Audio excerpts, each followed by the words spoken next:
Jodie Foster slams Gen Z. I need to share screen with this because I have to recount. A couple of things. I'm going to read some quotes from this story. I'm going to have to zoom in a little bit. This is from Variety. Jodie Foster says Gen Z is really annoying, especially in the workplace. They're like, quote, nah, I'm not feeling it today. Can confirm. Alan and I have made attempts to hire interns. You bring in someone for a summer. They work for you for 2 to 3 months. You fill out a form. You write a little letter of recommendation based on how serious. What just happened? Something fell. All right. Okay. Just want to make sure you're okay, man. Yeah, I'm fine. Keep going. So I can confirm we've hired people. It has not worked out. The whole quiet quitting thing, it's a thing where I'll meet with someone very excited about a new intern, like, hey, let's go. Here's the responsibility. I try to keep it very light. What am I looking for? Someone who is enthusiastic and passionate, really wants to do stuff for Film Threat. And secondly, follow through.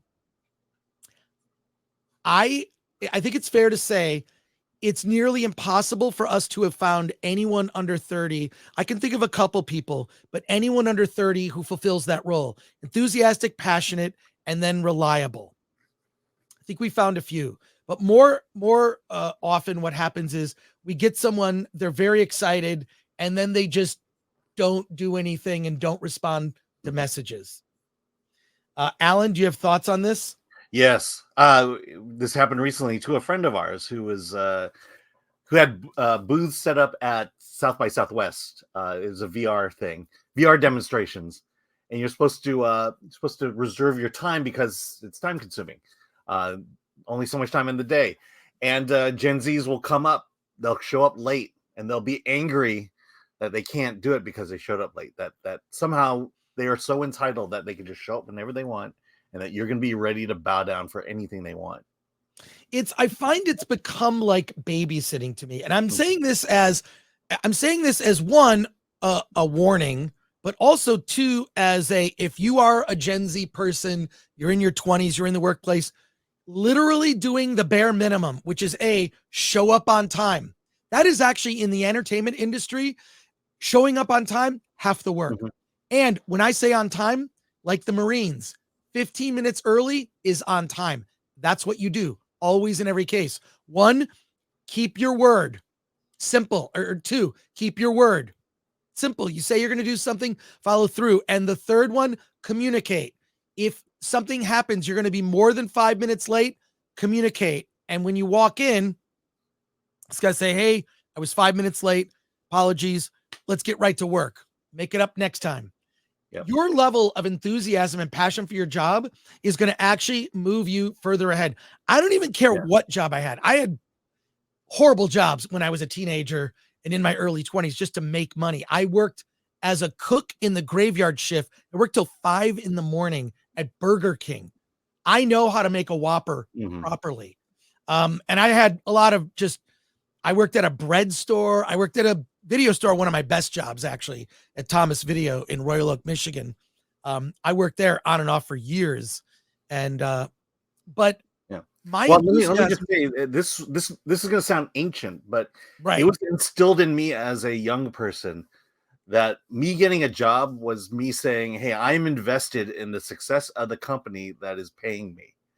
Right. And so that gives an attitude of I am bringing excellence not only to what I do, but to also the company itself. You know, when the company succeeds, I succeed.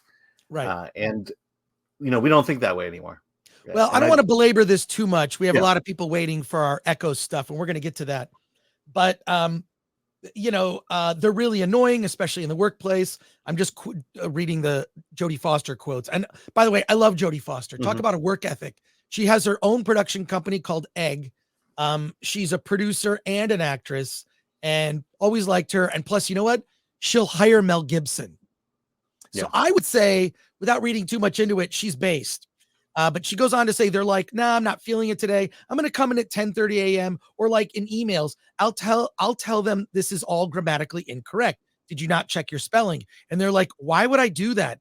Isn't that kind of limiting? She goes on and said, basically, she says they need to learn how to relax, how to not think about it so much, how to come up with something that's theirs. I can help them find that, which is so much more fun than being, with all the pressure behind it, the protagonist of the story. So she's actually pushing back that they're the protagonist. She's talking about developing young talent. Mm-hmm. So she says it's a phase. It's a phase that's lasted a little too long for me, but it's a phase. And I've seen so many different phases. Hopefully people will be sick of it soon. And she's talking about superhero movies. The good ones like Iron Man, Black Panther, The Matrix, I marvel at those movies and I'm swept up in the entertainment of it, but that's not why I became an actor. And those movies don't change my life. Hopefully there'll be room for everything else. I would disagree. I think that The Matrix was fantastic and Iron Man launched the Marvel Cinematic Universe. She is the lead in the upcoming episode of True Detective, and I cannot wait.